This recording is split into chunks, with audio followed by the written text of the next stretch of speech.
igreja no dia 15 de fevereiro de 2019. Então, se alguém anota o sermão e pode voltar lá em 2019, que vão encontrar esse sermão agora adaptado para o nosso contexto, tá? Nosso texto é em 1 João, primeira carta de João,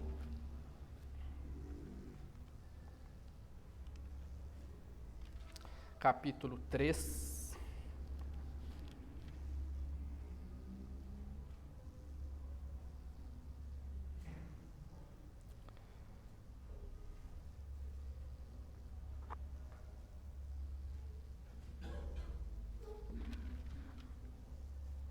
Desculpe, irmãos, capítulo 2, versos 15 a 17.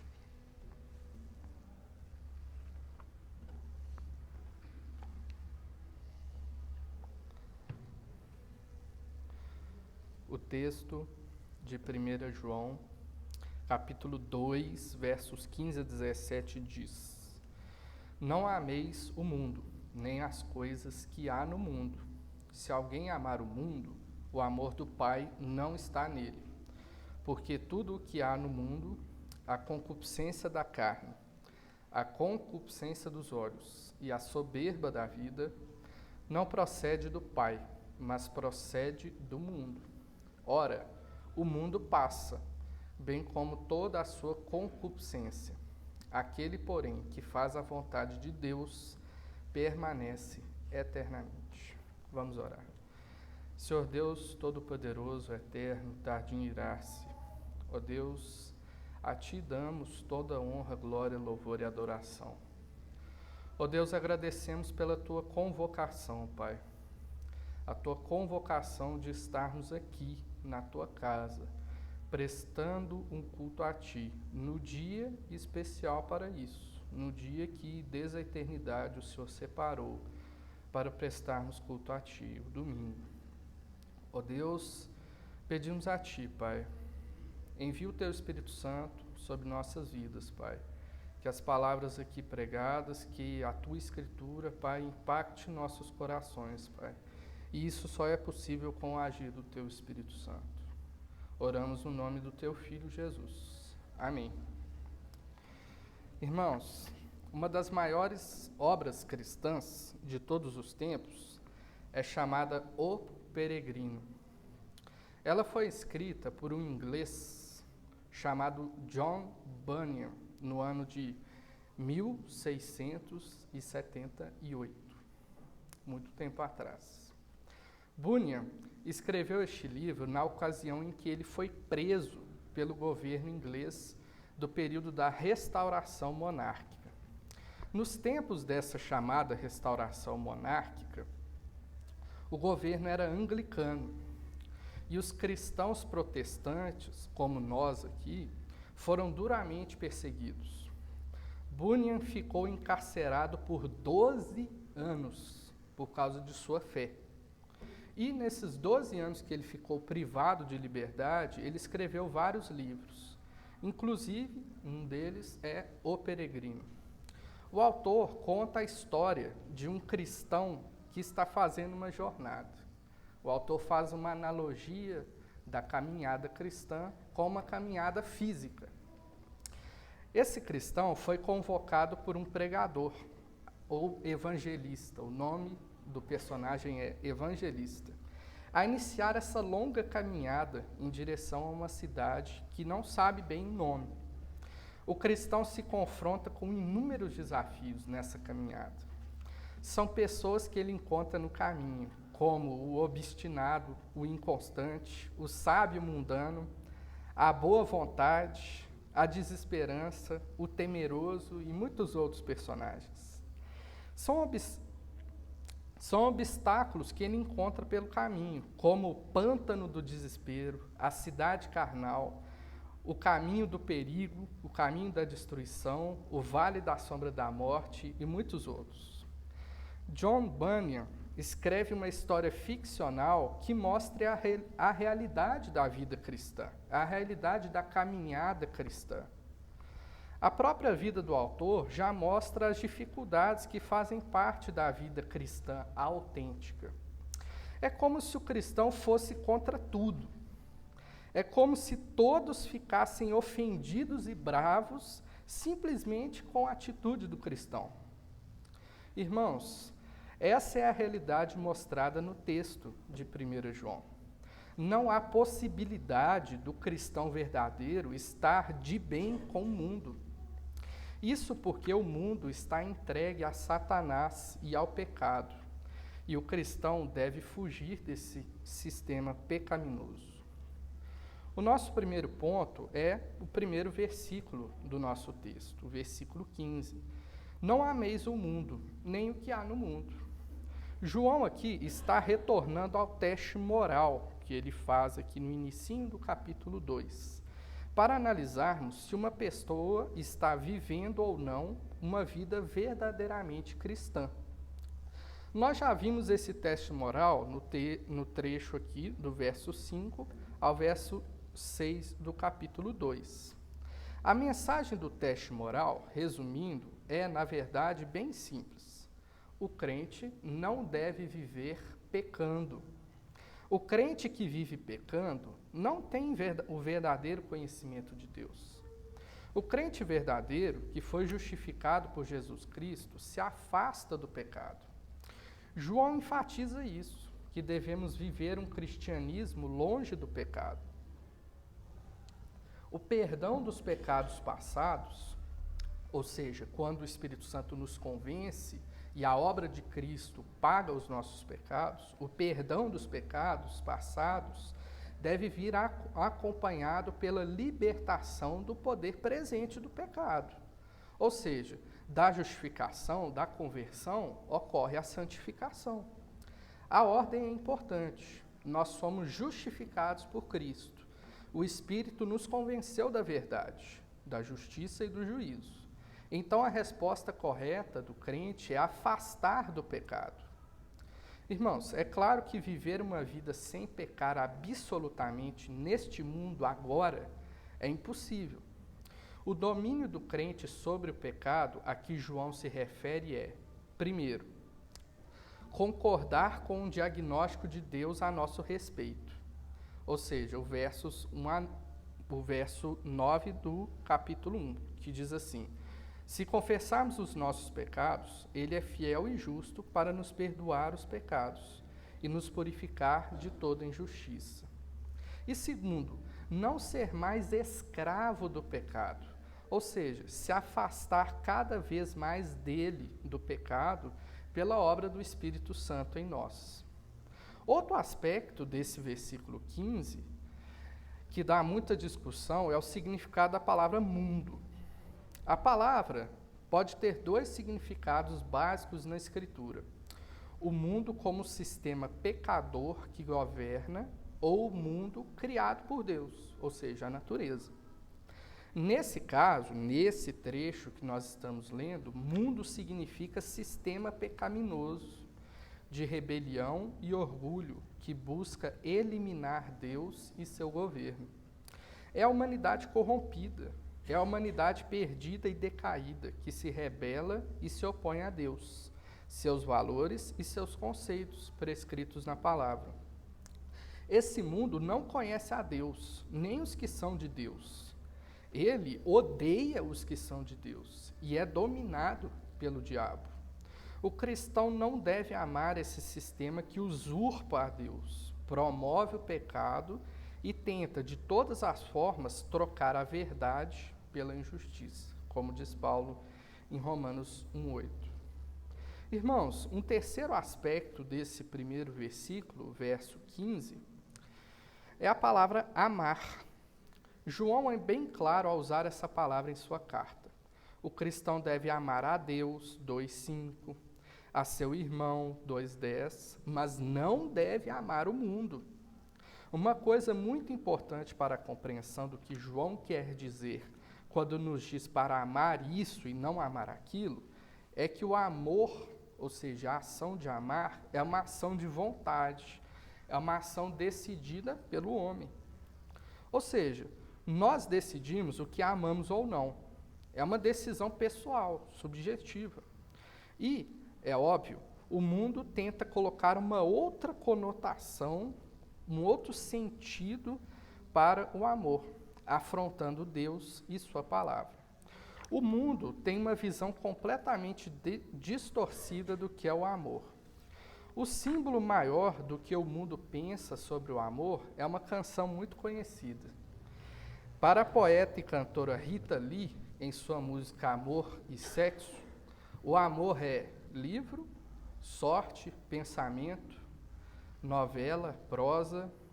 O amor nos torna patéticos, o amor é cristão, o amor é latifúndio, o amor é divino, o amor é bossa nova, o amor é eterno, o amor é do bem, etc. Para o mundo, então, o amor é como algo que acontece, né? O ser humano ele não tem força sobre ele, o ser humano é vítima do amor. E além disso, pelo próprio título da música e a construção da música e o sentido mundano, o sexo está indissociavelmente ligado à ideia de amor. Irmãos, essa é a estratégia de Satanás. Ele coloca tudo em uma roupagem bonita, como a melodia dessa música. Creio que alguns, quando eu falava aqui, até lembraram da melodia, né? É uma melodia linda. Tudo bem colocado, tudo bem feito. Tudo com uma roupagem bonita. Mas o que ele expressa é uma total mentira, uma total falsidade, uma total aniquilação da palavra de Deus. Para o mundo, o amor está automaticamente ligado ao sexo, conforme o próprio título da música. Mas isso não é verdade. A Bíblia nos dá a definição correta de amor no texto de 1 Coríntios 13. O amor é paciente, o amor é benigno, o amor não arde em ciúmes, não se ufana nem se ensoberbece, não conduz inconvenientemente, não procura os seus interesses, não se exaspera, não se ressente do mal, não se alegra com a injustiça, mas regozija-se com a verdade. Tudo sofre, tudo crê, tudo espera, tudo suporta. Esse é o amor. Está nos versos 4 a 7 de 1 Coríntios 13. Quando o Evangelho nos pede para amar uns aos outros, a Deus e ao próximo, é este amor que se refere. O amor do mundo, o amor de Rita Lee é falso, isso não é amor. O amor a que João se refere é esse amor bíblico. Se um homem acredita e confia no mundo pecaminoso, é óbvio que ele não ama o Pai. O nosso segundo ponto é o nosso segundo verso, o verso 16. Porque tudo o que há no mundo não procede do Pai. João, após dizer que o verdadeiro cristão não deve amar o mundo, ainda nos dá alguns exemplos das coisas que o mundo oferece para que amemos. Porém, já sabemos que João mostra que tudo que há no mundo é contra Deus. Nada que caracteriza esse mundo caído vem de Deus. Ninguém pode amar as coisas do mundo e as coisas de Deus ao mesmo tempo. A natureza das coisas de Deus e das coisas do mundo é oposta. Isso ainda pode parecer um pouco abstrato, né? O que é isso? Agora, João vai falar alguns exemplos práticos do que o mundo oferece para nós. O primeiro exemplo prático que ele coloca no verso 16 é a concupiscência da carne. Concupiscência, essa palavra, significa desejo, vontade, cobiça. Essa palavra é sempre usada na Bíblia para se referir negativamente, especialmente quando caracteriza a palavra carne. A concupiscência da carne pode significar, em geral, os desejos e impulsos ilícitos da humanidade sem Deus e a alegria neles. Essa lista de desejos é feita por Paulo em Gálatas 5, 19 a 21, que diz assim: Ora, as obras da carne são conhecidas e são imoralidade sexual, impureza, libertinagem, idolatria, feitiçarias, inimizades, rixas, ciúmes, iras, discórdias, divisões, facções, inveja, bebedeiras, orgias e coisas semelhantes a essas.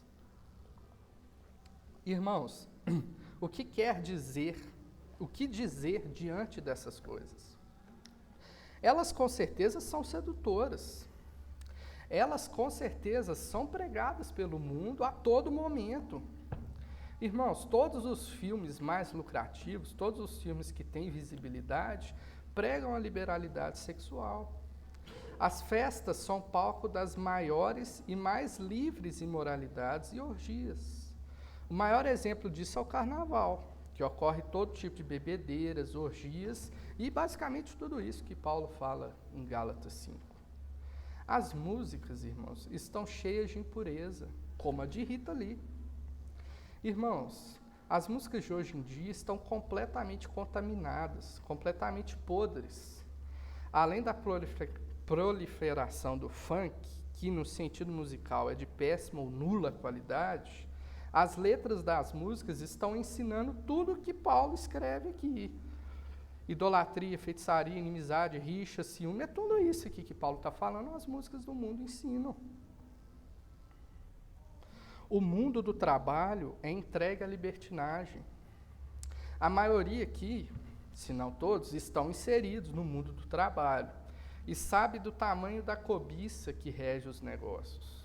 São os patrões que não pagam seus funcionários com um salário digno para ter maiores lucros. São os funcionários que roubam o tempo pago pelo patrão fazendo uso de celular, de WhatsApp, conversando, etc. São fartos os exemplos de libertinagem sexual que existem nos ambientes de trabalho. Inclusive é pregado nos filmes, né? 007 é uma coisa assim, claríssima, né? Seja um libertino no trabalho.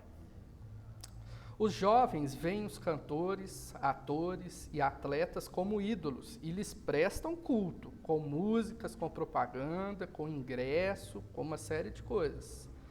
A feitiçaria, como a roupagem mais contemporânea, tem tomado cada vez mais espaço entre os universitários. O que dizer sobre as inimizades, as rixas, os ciúmes, com a nova ferramenta das redes sociais? As torcidas de futebol se odeiam. Aliás, elas se odeiam tanto que marcam brigas, matam uns aos outros, a ponto de a justiça proibir a existência de galocura e máfia azul. A sociedade está dividida entre esquerda e direita, e as famílias se racham por causa disso. A política está cheia de facções, a política está cheia de partidos que não têm nada a dizer, eles só querem poder e dinheiro. O Instagram se tornou o maior meio de provocar a inveja de todos os tempos. As bebedeiras continuam e as orgias se tornam piores. Irmãos, não há como um cristão verdadeiro amar o mundo, porque ele está entregue a Satanás. Um segundo aspecto que João coloca é a concupiscência dos olhos. É a vontade de ver aquilo que agrada aos olhos, mesmo sendo proibido. É com certeza uma marca do modo pagão de viver. É a entrega às tentações que vêm de fora. É uma tendência que o homem tem de se agradar pela exibição externa, pela aparência, sem avaliar os valores reais. A visão que Eva teve da fruta proibida foi que ela era agradável aos olhos. Eva julgou que era bom comer a fruta simplesmente porque ela era bonita, sendo que Deus falou, não coma a fruta. Acã viu a capa babilônica e as moedas e ficou com os despojos. Deus disse a Josué que nenhum israelita deveria tomar os despojos de Jericó, mas Acã, ao ver o ouro e a prata reluzentes, achou melhor pegar as moedas, ignorando o mandamento de Deus. Davi olhou de forma lasciva para Batseba tomando banho. Aliás, sobre isso não temos... hoje nem precisamos tomar atitude de Davi, pois no celular a gente pode ter tantas pornografias quanto quisermos, né? São vários os exemplos da sedução, da atração que o mundo provoca através dos olhos. E nós pecamos pela nossa vontade de ver, mesmo que Deus tenha ordenado que não façamos isso. Um terceiro aspecto, a soberba da vida. É uma confiança vaidosa e arrogante nos bens materiais que alguém possui. A Nova Versão Internacional, que é uma outra versão, uma outra tradução da Bíblia, essa que nós estamos é a Almeida, Revista e Atualizada, a NVI traduz o texto de forma mais clara para nós.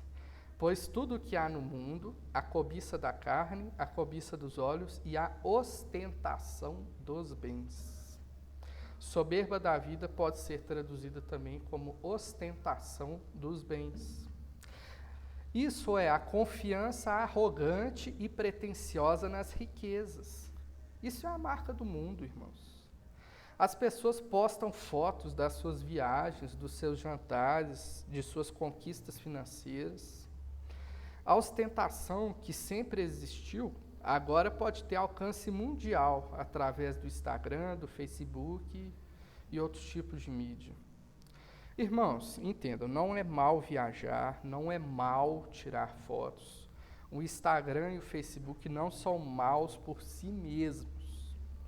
Estas coisas foram criadas pelo homem e pela graça de Deus para nós desfrutarmos dela, dos bens que ela nos proporciona.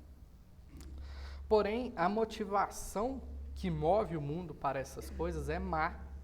O objetivo das pessoas do mundo é ostentar, é se mostrar como se tudo o que tem fosse delas, como se o que elas têm fosse dar alguma garantia a elas. No fundo, essas pessoas, ao se mostrar, ao ostentar, estão querendo mostrar para o mundo que são melhores umas que as outras. Elas depositam os seus valores nos bens. Se alguém é pobre, é mau. Se alguém é rico, é bom. Irmãos, é isso que rege o mundo. Essa é a mensagem da ostentação dos bens, da soberba da vida. Irmãos, nós não podemos amar essas coisas. Todas essas coisas são incompatíveis com o verdadeiro cristianismo.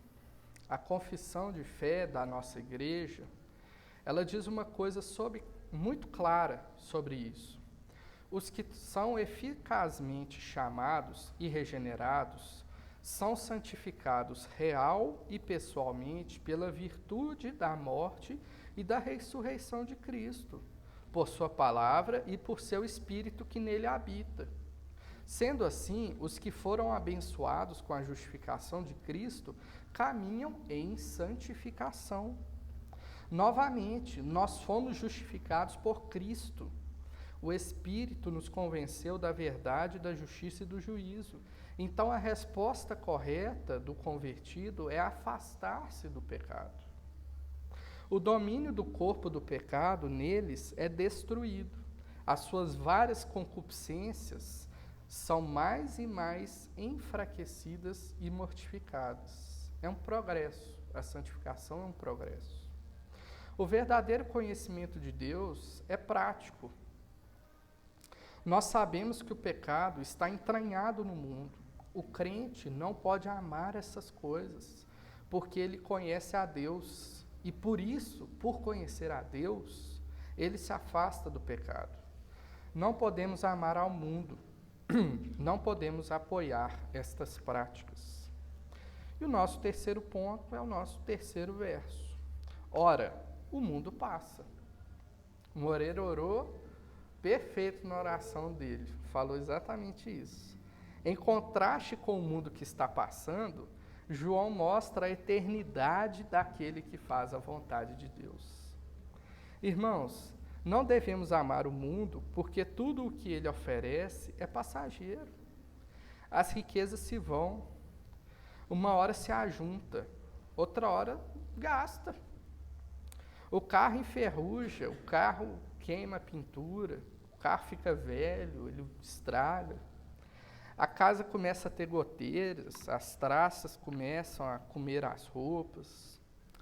A sensualidade, ela é mortal. porque na medida que os anos passam, nosso corpo fica mais longe do padrão de beleza. As filosofias são superadas por outras novas. As filosofias do século XIX, ninguém escuta mais, ninguém vive elas. As filosofias do século passado, ninguém vive elas.